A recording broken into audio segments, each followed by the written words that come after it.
بسم الله الرحمن الرحيم الحمد لله والصلاة والسلام على رسول الله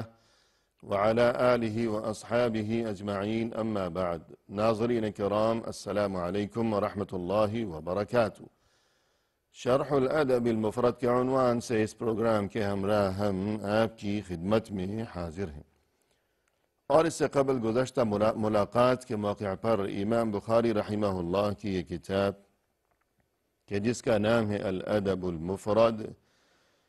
اس کتاب میں باب نمبر 94 ہم پڑھ رہے تھے کہ جس کا عنوان قائم فرمایا ہے امام بخاری رحمہ اللہ نے، فرمایا کہ باب قصاص العبد،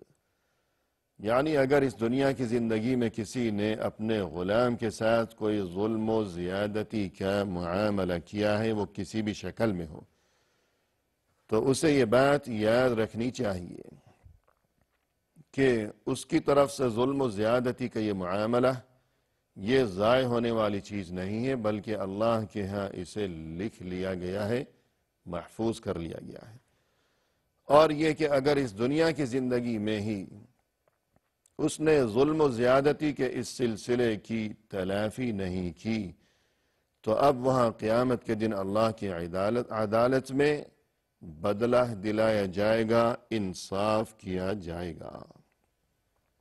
تو اس سلسلے میں ہم آغاز کر رہے ہیں آج کی اس ملاقات میں۔ ہمارے سامنے یہ حدیث ہے جس کا نمبر ہے 184، فرمایا کہ عن ام سلمہ ان النبی صلی اللہ علیہ وسلم كان في بيتها فدعا وصيفة له أو لها فأبطت فاستبان الغضب في وجهه، فقامت ام سلمة إلى الحجاب فوجدت الوصيفة تلعب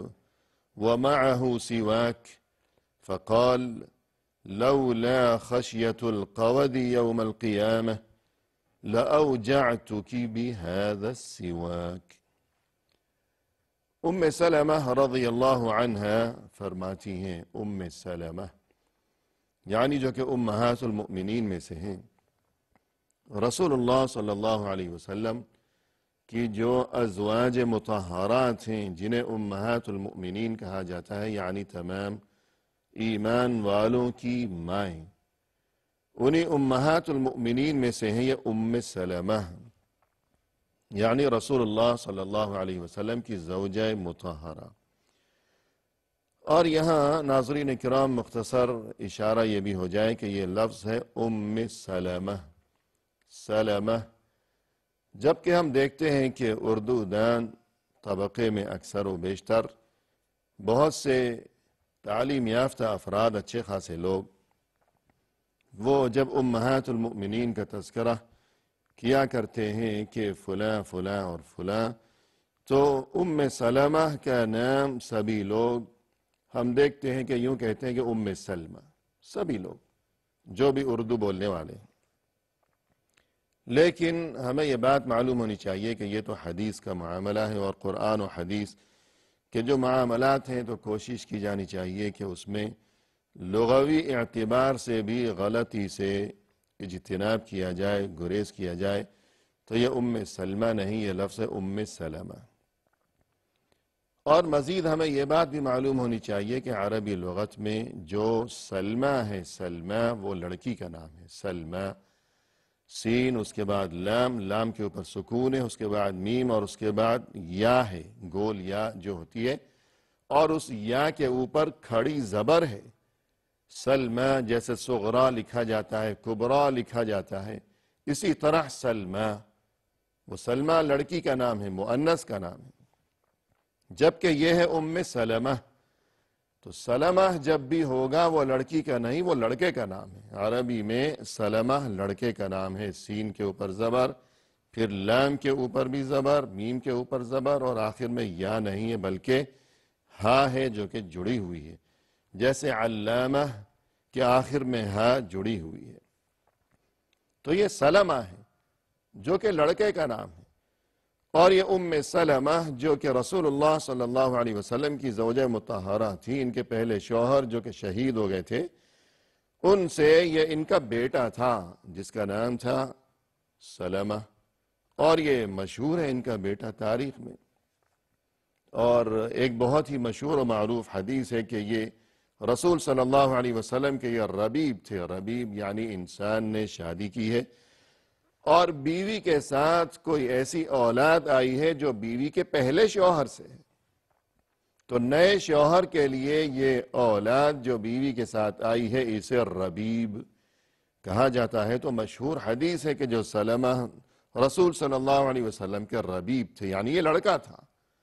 اور ام سلمہ کا بیٹا تھا، اور اسی وجہ سے انہیں ام سلمہ یعنی سلمہ کی ماں کہا جاتا ہے، نہ کہ ام سلمہ. اور وہ جو مشہور حدیث ہے کہ یہ سلمہ کہتے ہیں کہ رسول صلی اللہ علیہ وسلم کی گود میں بیٹھا ہوا تھا اور ہم کھانا کھا رہے تھے، اور یہ کہ میرا ہاتھ ادھر ادھر اس برتن میں اس ٹرے میں گھوم رہا تھا کھانا کھانے کے لیے، جو بھی برتن پلیٹ یا ٹرے وغیرہ تھی، بڑا کوئی برتن ہوگا، اور سبھی لوگ اس میں کھا رہے تھے اور میرا ہاتھ ادھر ادھر گھوم رہا تھا. تب رسول اللہ صلی اللہ علیہ وسلم نے مجھے یوں ارشاد فرمایا کہ یا غلام سم اللہ وکل بیمینک وکل مما یلیک. 3 آداب سکھائے تھے کہ اے لڑکے، کھانا کھانے سے پہلے اللہ کا نام لو، بسم اللہ کہو، اور دوسرا ادب یہ کہ دائیں ہاتھ سے کھاؤ، اور تیسرا ادب یہ کہ جو چیز تمہارے سامنے ہے اس برتن میں صرف وہیں سے کھاؤ، ادھر ادھر ہاتھ مت گھماؤ. تو یہ حدیث بہت مشہور ہے، اور وہی سلمہ بیان کرنے کا مقصد یہ ہے کہ جب وہاں ہم سلمہ پڑھتے ہیں تو یہ بات معلوم ہونی چاہیے کہ اسی سلمہ کی والدہ تھیں یہ ام سلمہ یعنی سلمہ کی ماں. تو پھر انہیں کیوں ام سلمہ کہتے ہیں عام طور پر؟ تو یہ غلطی ہے. تو ام سلمہ رضی اللہ عنہا فرماتی ہیں کہ رسول اللہ صلی اللہ علیہ وسلم ایک بار جب ان کے گھر میں یعنی میرے گھر میں تشریف فرما تھے تو یہ صورتحال پیش آئی کہ آپ صلی اللہ علیہ وسلم نے خادمہ کو بلایا، آواز دی، اور یہاں راوی یہ کہتے ہیں کہ دعا وصیفتا لہو او لہا، کہ وہ خادمہ جو تھی وہ لہو یعنی رسول صلی اللہ علیہ وسلم کی تھی، یا انہیں شک ہو رہا ہے کہ او لہا کہ وہ ان کی تھی یعنی ام سلمہ کی تھی، دونوں میں سے کسی کی بھی وہ خادمہ تھی. الغرض خادمہ تھی، دونوں میں سے کسی کی بھی تھی، اور رسول صلی اللہ علیہ وسلم نے کسی کام کے لیے اسے بلایا، آواز دی، فابطت، لیکن اس نے آنے میں کچھ تاخیر کر دی، دیر لگا دی، جبکہ غالباً رسول اللہ صلی اللہ علیہ وسلم کو کوئی فوری ضرورت ہوگی. لہذا فاستبان الغضب فی وجہی، رسول صلی اللہ علیہ وسلم کے چہرے پر ناگواری کے آثار نمایاں ہونے لگے. گویا آپ صلی اللہ علیہ وسلم کو یہ بات اچھی نہیں لگی کہ میں نے اسے بلایا اور یہ دیر کر رہی، آتی نہیں، پتہ نہیں کہاں غائب ہے. تب ام سلمہ اپنی جگہ سے اٹھیں اور پردہ ہٹا کر دیکھا، پردہ پڑا ہوا ہوگا دروازے پر، سیدھے سادے گھر تھے اس زمانے میں، تو پردہ ہٹا کر دیکھا باہر گلی میں کہ کیا معاملہ ہے، کہاں چلی گئی ہے، یہ آتی نہیں ہے. فوجدت الوصیفہ تلعب، تو ام سلمہ نے یہ منظر دیکھا کہ وہ جو خادمہ ہے وہ تو وہاں کھیل رہی ہے، کھیل کود میں مشغول ہے. ومعه سواک، رسول اللہ صلی اللہ علیہ وسلم کے دست مبارک میں اس وقت ایک مسواک تھی. آپ صلی اللہ علیہ وسلم مسواک بہت پسند فرمایا کرتے تھے ہمیشہ، حتیٰ کہ جیسا کہ سبھی جانتے ہیں کہ مرض الموت میں بھی، بلکہ جب نزع کی کیفیت طاری ہو چکی تھی، اس نازک ترین موقع پر بھی آپ صلی اللہ علیہ وسلم نے مسواک فرمائی تھی. تو یہاں بھی فرمایا کہ آپ صلی اللہ علیہ وسلم کے ہاتھ میں اس وقت ایک مسواک تھی، مسواک پکڑی ہوئی ہے. فقال، آپ صلی اللہ علیہ وسلم نے اس خادمہ کو مخاطب کرتے ہوئے، یعنی جب وہ آ گئی تو یوں فرمایا کہ لولا خشیت القود یوم القیامہ، دیکھو اگر مجھے یہ اندیشہ نہ ہوتا کہ قیامت کے دن بدلہ دینا ہوگا اللہ کی عدالت میں، اگر یہ خطرہ نہ ہوتا، مجھے یہ ڈر نہ ہوتا، لَأَوْجَعْتُكِ بِهَذَا السِّوَاكِ، تو اس مسواک سے ابھی میں تمہاری مرمت کرتا۔ یعنی اس خادمہ کو تنبیہ کرتے ہوئے آپ صلی اللہ علیہ وسلم نے فرمایا کہ میں تمہاری ابھی پٹائی کرتا اس مسواک سے۔ لیکن بات یہ ہے کہ چونکہ اللہ کے ہاں جواب دینا ہے اور حساب و کتاب دینا ہے، کچھ اونچ نیچ ہو گئی، تمہیں سزا دینے میں کچھ کمی بیشی ہو گئی، ظلم و زیادتی ہو گئی مجھ سے، تو پھر کیا بنے گا وہاں میرا کہ پھر وہاں تو بدلہ دینا ہوگا، اس لیے میں تمہیں سزا نہیں دے رہا۔ تو ایک بات تو یہ کہ ناظرین کرام کہ دیکھ لیجئے کہ رسول اللہ صلی اللہ علیہ وسلم نے ناگواری کا اظہار فرمایا، پھر اس خادمہ کو جو ڈرایا اور تنبیہ کی، تو فرمایا کہ میں تمہاری مرمت کرتا اس مسواک سے ڈرایا۔ یہ نہیں فرمایا کہ کوئی بڑا لمبا چوڑا ڈنڈا لاتا اور تمہیں ڈنڈے سے میں تم پر ڈنڈے برساتا، کوئی ڈنڈا نہیں دکھایا اسے، کوئی بڑی لکڑی ہے ڈنڈا ہے، ایسی بات نہیں، بلکہ مسواک اتنی چھوٹی سی ذرا سی کمزور سی جو لکڑی ہوتی ہے، مسواک سبھی جانتے ہیں دانتوں میں چبانے والی، تو ڈرایا بھی ہے تو کس چیز سے ڈرایا؟ کوئی بڑا ڈنڈا نہیں دکھایا، بلکہ صرف مسواک سے ڈرایا کہ رحمت للعالمین، تمام جہان والوں کے لیے اللہ نے رحمت بنا کر بھیجا ہے اپنے حبیب صلی اللہ علیہ وسلم کو۔ تو ایک بات تو یہ ہو گئی کہ سزا بھی دینی ہے تو مسواک بہت کافی ہے، بڑے ڈنڈے کی ضرورت نہیں ہے۔ اور دوسری بات یہ کہ مسواک سے بھی فقط ڈرایا ہے، مارا پھر بھی نہیں ہے۔ اور کیوں نہیں مارا؟ اس وجہ سے نہیں مارا کہ اللہ کی عدالت میں بدلے کا اندیشہ ہے کہ وہاں بدلہ دینا ہوگا، کہ اگر زیادہ لگ گئی تمہیں تو پھر ایسا نہ ہو کہ وہاں تم چلی آؤ اور میری نیکیاں لے کر چلتی بنو۔ تو الغرض یہی عنوان یہاں قائم کیا گیا ہے کہ قصاص العبد، کہ اگر غلام ہے یا خادم ہے اس کے ساتھ کوئی ظلم و زیادتی کی ہے تو قیامت کے دن قصاص دینا ہوگا، بدلہ دینا ہوگا، اور اس بات کو کبھی فراموش نہ کیا جائے۔ اس کے بعد ناظرین کرام ہمارے سامنے یہ حدیث نمبر ہے 185، فرمایا عن ابی ہریرہ رضی اللہ عنہ قال قال رسول اللہ صلی اللہ علیہ وسلم من ضرب ضربا اقتص منہ یوم القیامہ۔ ابو ہریرہ رضی اللہ عنہ نے فرمایا کہ رسول اللہ صلی اللہ علیہ وسلم نے یہ ارشاد فرمایا کہ جس کسی نے کسی کو مارا، اب قیامت کے دن اس سے قصاص یعنی بدلہ لیا جائے گا۔ مارا ہے کسی کو، زد و کوب کیا ہے، تو اب قیامت کے دن بدلہ لیا جائے گا۔ اور یہاں ناظرین کرام بقول اہل علم یہ بات سمجھنے کی ضرورت ہے کہ اگر مارا ہے کسی کو، مقصد یہ کہ ضرورت سے زیادہ مارا ہے، کہ کسی نے کوئی قصور کیا ہے، اب اسے بطور سزا جو زد و کوب کیا گیا ہے تو وہ مار پیٹ یا وہ سزا ضرورت سے زیادہ دے ڈالی ہے،